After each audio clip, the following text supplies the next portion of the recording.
کہ اللہ نے وہ اتنا عجیب منظم نظام بنایا.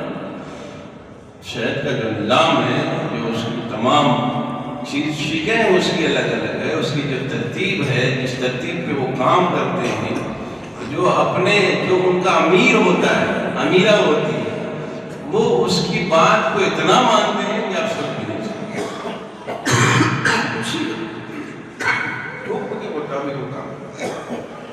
تو اللہ نے فرمایا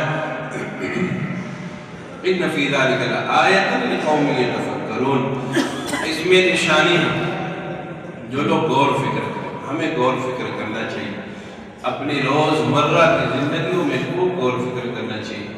ہمارے اوپر جو حال احوال بیتتے ہیں، آتے ہیں، ہوتے ہیں، ان میں غور کرنے کی ضرورت ہے. اگر ہم غور کرنے والے بن جائیں تو انشاءاللہ تعالی ہم اچھے انسان ہیں.